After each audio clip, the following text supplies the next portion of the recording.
Another overtime game, another goal given up in the first minute, and another point earned and lost for the Nashville Predators.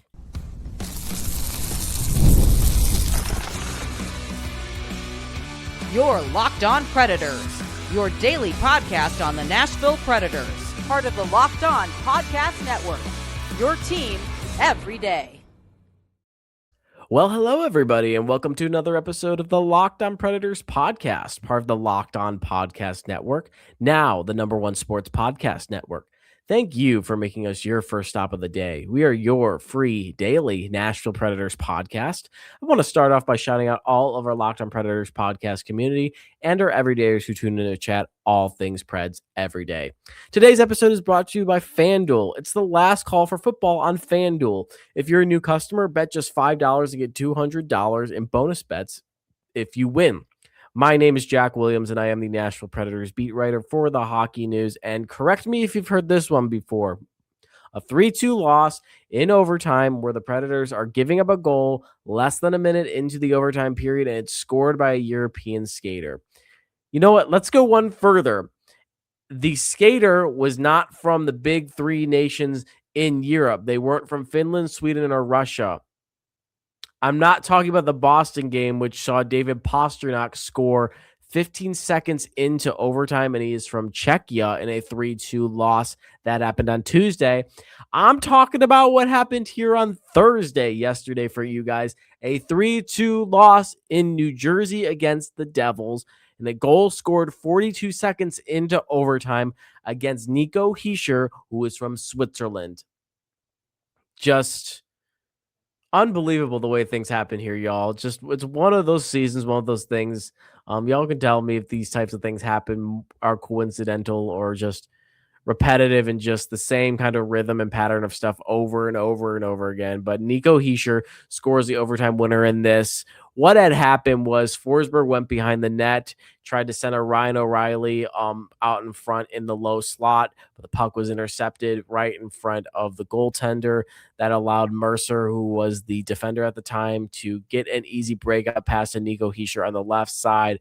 Philip Forsberg decided to take a line change there on the right side, which it can be debated whether or not that was a smart decision in the sense of, yes, it's overtime, but wanting to save your gas a little bit more, not wanting to tire out too quickly and want to get some fresh legs on the ice. At the same time, if you had applied pressure, maybe that would have slowed down the play a little bit more and allowed the Preds to step up a little bit more defensively. But Mercer hits Hershiser on the left side with a ton of steam coming right down the ice. He went straight up. There was no one on him, and took a nice shot onto Onanen that beat him high glove side into the corner. Again, 42 seconds into the game. Not into the game, into overtime. It's more of, and I have not listened to the post-game audio yet, and I guarantee we're going to hear this cliche again because we consistently hear it over and over again anytime the Predators lose really bad in overtime. And they say, oh, well, in OT, it's a coin flip. But this was very similar to the issues that we saw earlier in the season against Vancouver and Utah, and then very similar in Boston and New Jersey. So what had happened in Vancouver and Utah, if you guys remember all the way back to the beginning of the season there, was the Predators just got their butt kicked in the possession battle, especially in that Utah game. I don't even think they had a rush in that overtime. And it was a long overtime too. Utah just dominated possession. They were quick, and they ended up coming up with the game winner because the Predators could not get onto the puck for the life of them. They could not get possession at all. Vancouver was something similar where they just took advantage of their possessions, and in the final seconds of overtime, I think it was Brock Besser that was able to make a move to the net and score. And it was really close, similar games that we saw in overtime losses where the Predators just were dominated in the possession battle, and they were going under the whole sense of, oh, well, it's a coin flip going to overtime. It's anyone's game when it comes to 3-on-3. And I just don't. That seems like an excuse, in my opinion, honestly. And you know what? There is some truth to it in saying that whoever gets possession of the puck, obviously, in 3-on-3 is going to get a massive advantage in getting shots, getting looks, and being able to control complete pace of play. But there are things that can be done in order to win games and make sure that you're not getting, dominated in overtime completely. And then what we saw in Boston and New Jersey is that the Predators just looked flat-footed from right out the gate on overtime. Not as much in this New Jersey game, but a lot in Boston in the sense where they're losing the faceoff and they're scrambling, and that allows the Bruins to just tic-tac-toe go and score. Here, the Predators get a look on net, they turn it over, and it's just the way overtime goes. Just weren't ready. I don't know what happened on this play, allowing Nico Hershiser to get so much room coming down the ice. I think they just wanted to give him the neutral zone and then maybe try to go after him once he got into their own zone, but they just gave him way too much ice. Y'all got to remember, Nico Hershiser is a former number 1 overall pick back in 2017. He is the New Jersey Devils captain. Oh my God, the Midwest is really coming out here.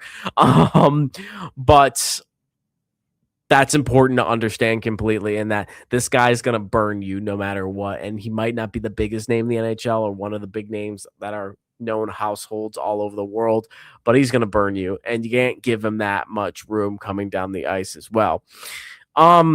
The positives that came out of the day, the Predators did score twice in this game, forced it to OT. They scored the first goal of this game as well. Michael McCarron and Phil Forsberg had the goals tonight. We'll talk about McCarron later because the third line and the second pairing had a very crazy statistical game in talking about having a positive input and a negative input, and just both were so wide to the point they ended up evening out in the end, which essentially they went so far negative and they went so far positive that these 5 players ended up around 0 at the end of the game when we're talking about a scale to measure their negative and positive output. It's interesting, and that's why there's a whole segment on it. But Forsberg, 20th goal of the season, became the 6th all-time career goals by a Swedish-born player, recording 338 now, and that breaks a tie with Henrik Zetterberg. They were both tied up at 337 for a bit. And then Adam Wilsby had an assist on the Forsberg goal. That was his 8th assist of the year. On the McCarron goal, Jonathan Marchessault had an assist on that, and Cole Smith had an assist on that too. And it was a game where I kind of saw more of what you want to see from the Predators, essentially, that they're starting out games on the right foot. We saw that a little bit against Utah, where they're scoring the first goal of the game. They did it here tonight, and they scored a little bit of a garbage goal to get things going here. Wasn't in a similar way to where it's not an explosive goal or anything like that. They're just finding ways to get on the board. They kept pace with them a good amount of the game as well. It was a pretty competitive game for the most part. It's just letting things slip away completely in overtime. And again, I got to get onto the analogy with y'all and just all of this essentially of it can no longer be in the sense if this team wants to make the playoffs, which I guarantee the players want to do that. I have no idea what the front office wants to do right now, whether it's commit to a rebuild or try to push for a playoff spot right now. But the players are obviously trying to get to the playoff spot in this wild card right now. It can no longer be these are big points earned. This is a big point earned. This is a big point won. At this point where you're so you are so behind the wild card ball right now, you might as well just be tailgating it. You might as well just take a tow hitch, tie it to the wild card ball that is in front of you, and just have it tow you for the rest of the time because you have been behind that wild card ball for so long. You need to do something in order to get that jump up because they have been, again, right up there for so long. It's slipping away again. They're still in that conversation somehow, some way. Tonight, San Jose looked like they were going to come away with a win against the Oilers, and San Jose only pulled 1 point out of it, and that somehow keeps the Predators in this wild card race. But I mean, something has to happen here, and you can no longer it's not close enough to the point right now where you could be like, oh, well, this is a big point earned in this. You're losing out in a point at the end of the day, in my opinion. That's my opinion. Where you're leaving a point on the table for a second straight game in a race where you need 2 points completely to move up. Because right now, you're just not doing anything right now. You're kind of standing still because the people in front of you are moving. The people behind you are moving. You're getting 1 point to bump you up a little. There's no progression there. Things are becoming locked a little bit more. And this team, I think I heard it on the broadcast too, you need to string something together right now in order to make this wild card run realistic at all. Because essentially what's going to happen is if you continue this all throughout into April, you're not making the playoffs at all. You're just going to sit here essentially. And I know some people don't want to see that right now, essentially wanting to commit to a full rebuild. And that's completely fine too. That's something to root for as well in the future and get excited for the future. I know a lot of people are talking about the future, and I've seen probably 2 billion times that the Predators haven't had a real rebuild before. At the same time, you have to put in your mind that this team is substantially younger than most teams in the league as well. So they haven't had the longest history ever. At the same time, most teams, their shelf life have gone at least through one rebuild at the same time too. So credits to that argument as well. But like I said, I see this more as, I see a lot of people being like, oh, this is a point earned. And I'm like, no, this is a point lost completely, especially when you're having just 2 embarrassing results in overtime. The Boston one was really embarrassing. This isn't great, essentially, and just letting the other team's captain have a entire track lane to sprint down during overtime and essentially go bar down on your goalie and end up winning the game here. Looking at this statistically and what the playoff race looks like right now, or I should say the wild card race right now, Predators have 54 points. They are 4 points now outside of the final wild card spot, that is with the San Jose Sharks with 58 points, and they're 3 points behind LA and Seattle, who are in front of them, who didn't play tonight. And those, if you guys can do the quick math, the very easy math, LA and Seattle are a point behind San Jose. Chicago, thankfully, got their tires blown out tonight by the Penguins, and they are still 2 points behind the Predators. And if they won tonight, they'd be a point behind the Predators, and that should make them sweat a little bit more. That should add to it as well, the Predators, and making them get a little hot under the collar a little bit more, that your divisional rival is right behind you. And essentially, if they can kick it up for 2 more games, 2 or 3 more games, they could leapfrog them, and suddenly the Predators are even further outside this wildcard picture, and it becomes even harder to manage. But like I said earlier, there must be something, somewhere, someone looking out for them, essentially, and staying in this playoff card race. Because I had it in my copy earlier, and I had to change it right as I started recording this podcast. And I said the Sharks were going to have 59 points coming into this because it looked like they were going to beat the Oilers in regulation. They had a 3-0 lead onto the Oilers going into the third period. Edmonton came all the way back and won that game 4-3 in overtime. So the Sharks are only walking away with 1 point here. And that just sets it straight forward that the Predators need to put 2 games together essentially on paper. And if nothing moves, then they catch up to the Sharks essentially. If the Sharks get 1 more point in that, then it becomes kind of a 3-game stretch to get there. So it's manageable. And the Sharks are trying to catch Utah right now, who has 60 points in wild card 1. So the race is still tight.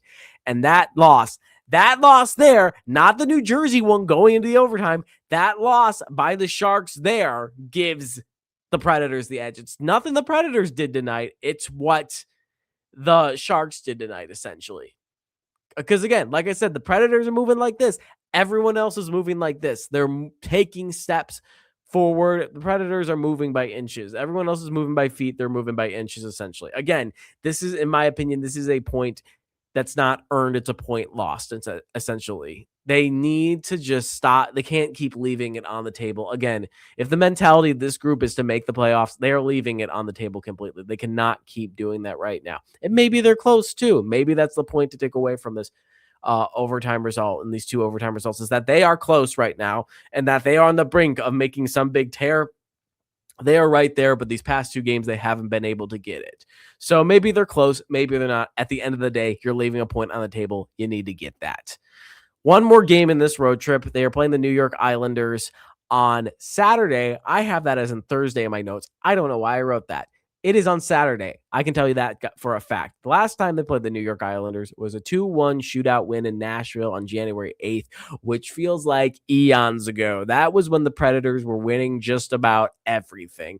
And that was an exciting game where you see Saros made 30 saves and Forsberg scored the lone goal in the shootout. Fun game, exciting game. And I don't want to say that this is going to be a must-win game, but how critical this matchup is slowly beginning to heighten each day. 2 points here would be big. And if you get teams in front of you to lose, then that's really big and moving the needle even more. And then you come home and you play St. Louis, who you've beaten in 2 matchups and could take the season series from, coming home from a road trip and nearing that Olympic break. You want to take this moment here and make it a point to where you can ramp up the momentum going into the Olympic break. It's huge. It's massive. But we're going to take a quick break here, and then we're going to talk about the interesting conundrum that happened tonight with the Predators' third line and the second pair. Essentially, what happens when you do something that's not done well, but then you do it really well in the same game, you even out. And that is exactly what happened with these 5 players. And we'll go through that right after the break.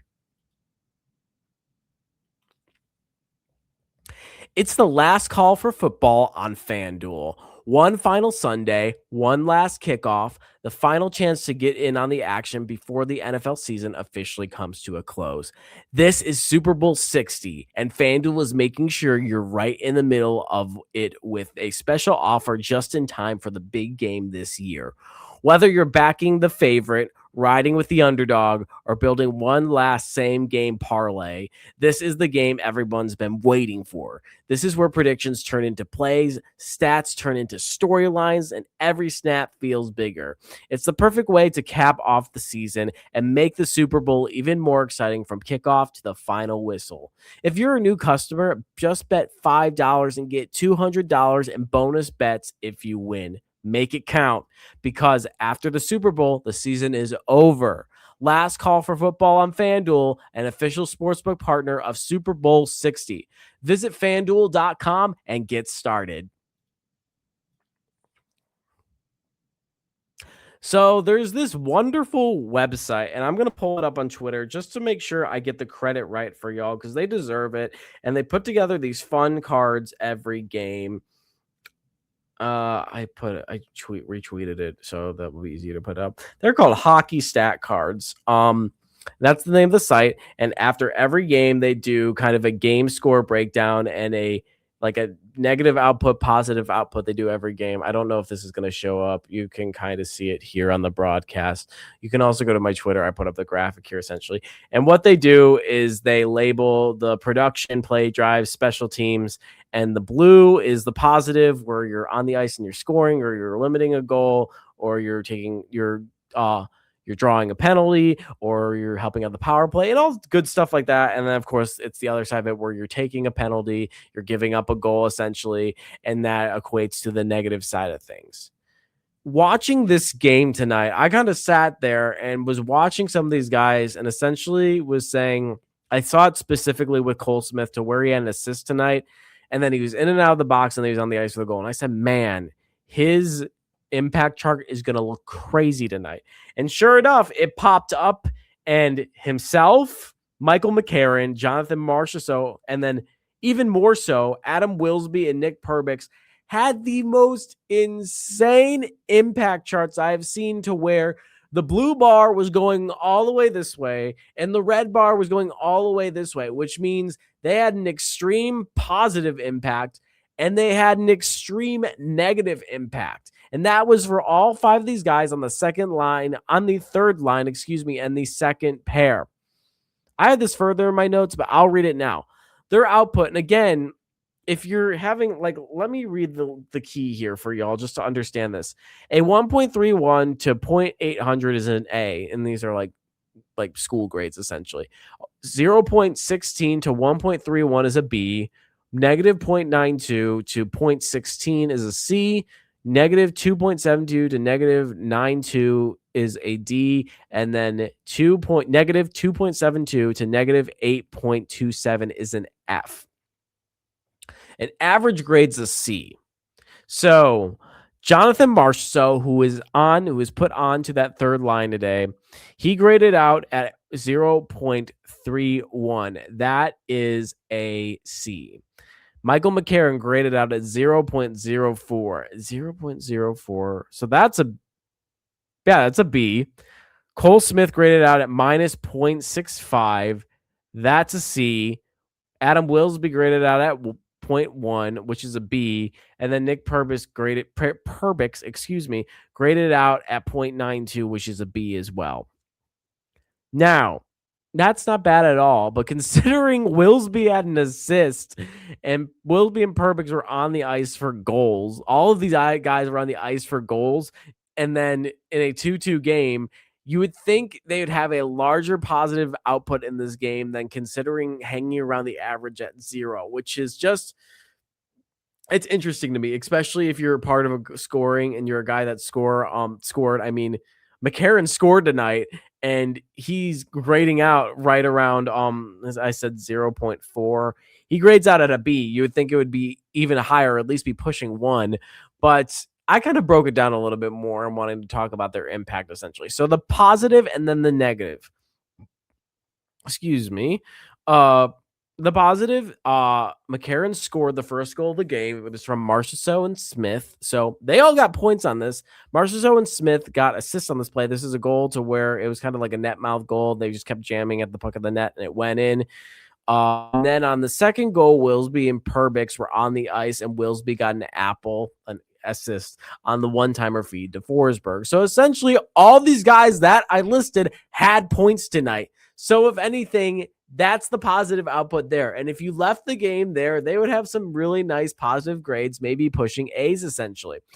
The negative, and then again, with the negative too, some of this outside of like the goals essentially like this, a lot of it's you can prevent it essentially. I don't know why I was trying to say prudential. I guess I was thinking too much about New Jersey's arena. I don't know, y'all. Smith was called for hooking and high sticking. That's why I saw him, and he was like in and out of the penalty box. So I was like, this is going to be interesting to see his impact. And then Adam Wilsby got called for slashing. Now, the negative input would probably be larger if the Devils had scored on any of the power plays they got from any of these penalties. They did not score on it. Now, Wilsby was on the ice. Wilsby and Perbix were on the ice for the Devils' first goal. So that's another tick in the negative column. It was poor defending by Wilsby on Amenaho, who is the New Jersey Devils player that was carrying the puck in. It was similar, it's just poor defending to where you have the stick here and you're just swinging it essentially when you should be playing the body. You should be playing a little bit closer. It didn't seem like Wilsby wanted to give up his ice, and if it was like a PK, it would make more sense, but this was 5-on-5. That allowed Amenaho to set up Hamilton on the right side for the game time goal to tie the game at 1-1. The second forward line was on the ice at the time, so it wasn't the third line for that. Now, the second goal, the third line was on the ice, and the second pair was on the ice too. Smith turned over the puck on the slot. I think he was just struggling with settling the puck down that he got from the stick. It was rolling and struggled to figure out what to do with it. And he just kind of whipped it into the slot. The Devils D-man picked it up, drove in.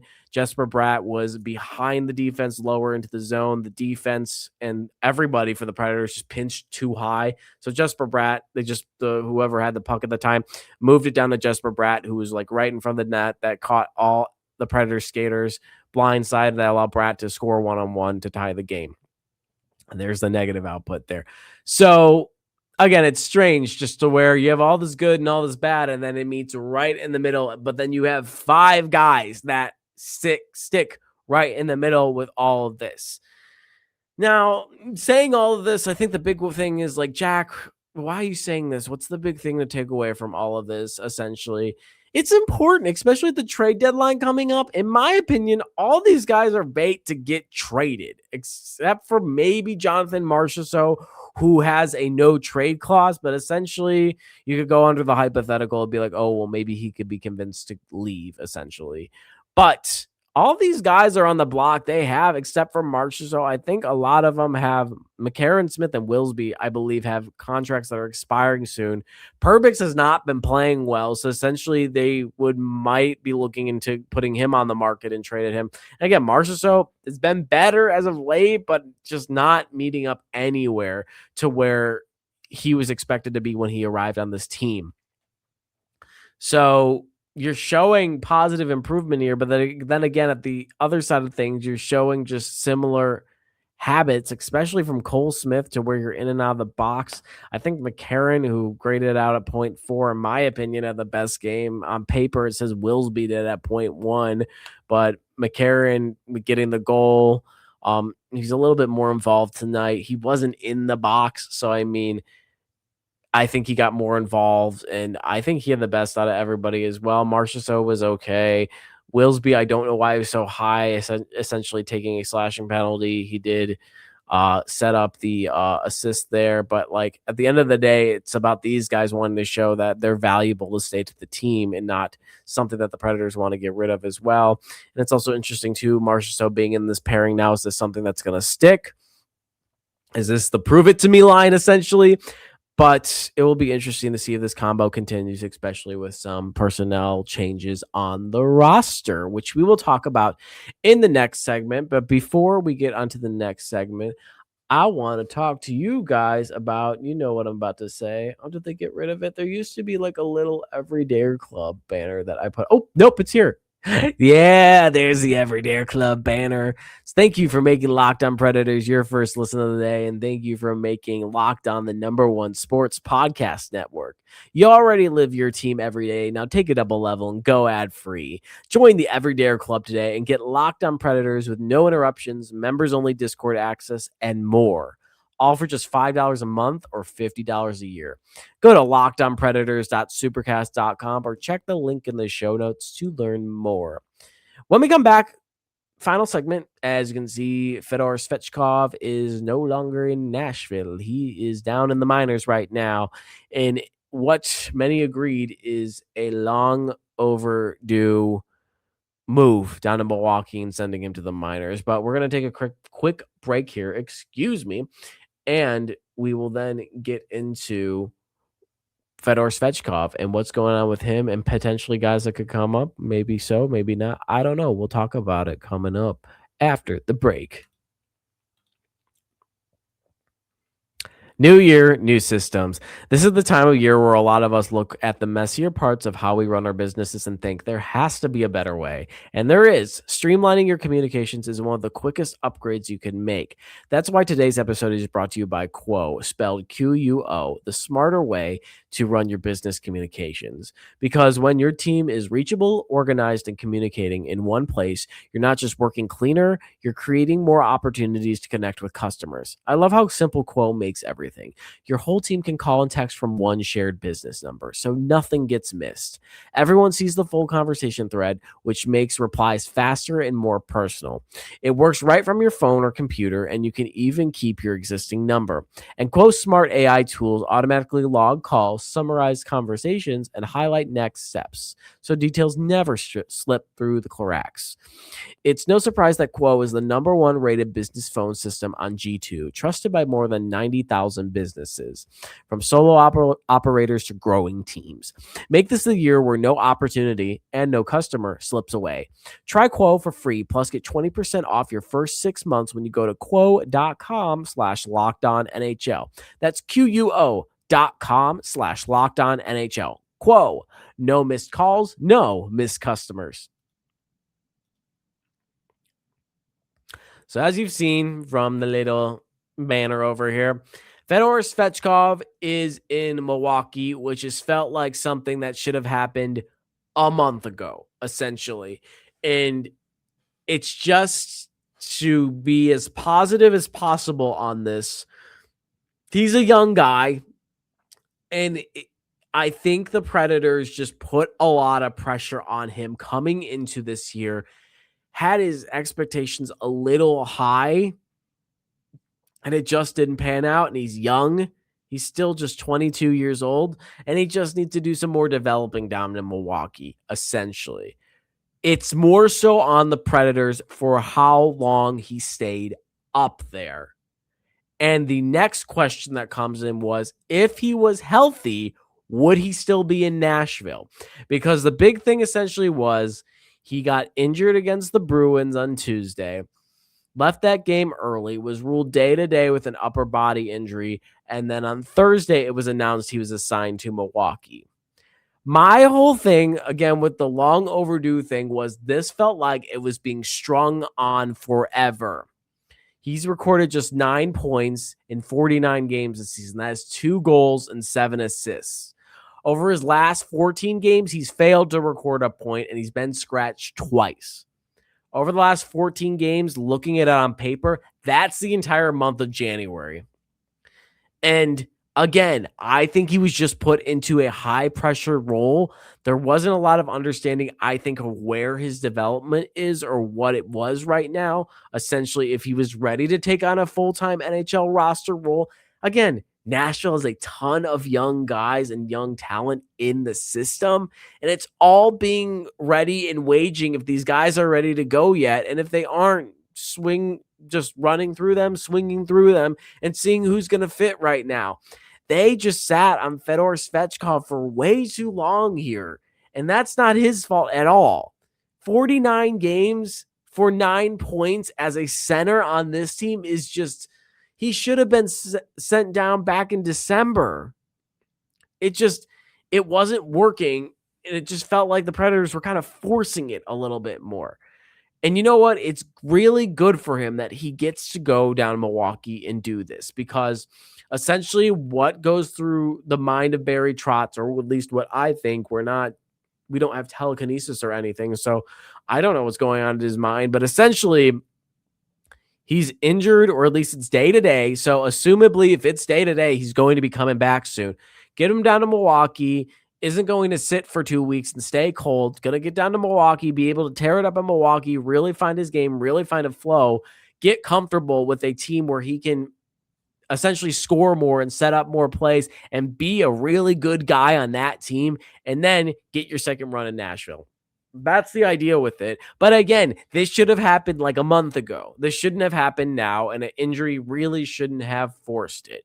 So it's good that he's getting down there completely. It's bad on the Predators that they waited so long to do this. It's just, there's guys in line in Milwaukee that deserve an opportunity to be called up, and you have a guy in Nashville who is clearly struggling that needs that time in Milwaukee that other guys have already done and are ready to move up in, essentially. So the next question with this is, will the Predators continue to carry 12? Or do they want to have that extra guy with? Hold on. Let me do this. 3, 6, 9, 12. 12. Yes. Okay. Want to make sure I have my math right. I am awful at math. Essentially, what's going to happen is Tyson Jost is going to move up into a full-time role while Svechkov is gone right now. As of now, we don't know if the Predators are going to want to recall another forward and run him, and maybe have him and Tyson Jost switch off and be healthy scratches one night and be another, essentially. And there's the whole thing of, the Olympic pause, and Barry Trotz talked about this too. It's like, we don't want to bring somebody up and then have them sit for 2 weeks, essentially. So with not too many games left, let me pull this up and see how many games the Predators have left before the Olympic break. Again, they play the Islanders on Thursday. They come back. They play the Blues, the Wild, the Capitals on the road. So they have 4 games left before the Olympic break, essentially. Do you want to bring somebody up in that time, be able to run them a little bit more, or do you want to stick with the 12 that you have? And again, you still have 4 games left. So if somebody gets injured, you're down a man, essentially. So the logistical part of me says stick with what you have for 4 games, because knock on wood, it's likely they're going to stay healthy. But the other side of me that's all about opportunity and wanting to see the guys in Milwaukee that are working hard getting their chance to come up, call up Zach LaRue now. 22 points in 21 games ever since he came back from injury. He has been dynamite for them. He's really cracked open an offensive part of his game down there. And boy, it deserves a test down in Nashville. Down in Nashville, up in Nashville. Absolutely. He recently scored the overtime game-winning goal in that outdoor game against the Iowa Wild in freezing cold temperatures. I think it was like -8 up there. Man deserves an opportunity. If we're talking about offensive players, Zach LaRue fully deserves it. Now, like I said, the logistical part of me is like, wait, essentially, and see what happens after the Olympic break. The Olympic break after that pause is going to be massive for this team, because then we get into the last episode. If you guys want to hear all of that again, or if you guys haven't heard it at all, I talked about the trade deadline and all the theories I have right now. But that's going to be massive, essentially, and looking at your personnel, seeing if you want to start bringing people up, seeing who might be shipped off. And that's going to happen all after the Olympic break, because suddenly once the Olympics end, you are like a week or so, 2 weeks from the trade deadline. But this is the current situation the Predators in right now, where you're down a man, or at least you have as many guys as you need for a regular 12 forward run.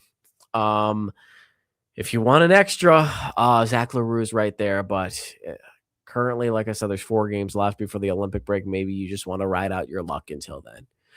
But that wraps up what has been kind of a lengthy episode. We touched on so much. Most recent thing that happened was it was a 3-2 loss to the New Jersey Devils in overtime for a second straight overtime loss. I believe the Predators have now lost 5 of their last 6. So next game, Islanders on Saturday. You guys are getting a bonus episode this week. Remember, because of the weather, I wasn't able to do a Monday episode, so you guys will get a bonus episode on Saturday. So stick around for that. I will think of a topic Friday to talk to you guys with. I'll make it worth it. We always have a good time here. So that's all I got for today. Find me on Twitter/X at Jack G. Williams. I am Jack Williams on the Hockey News Nashville Predators.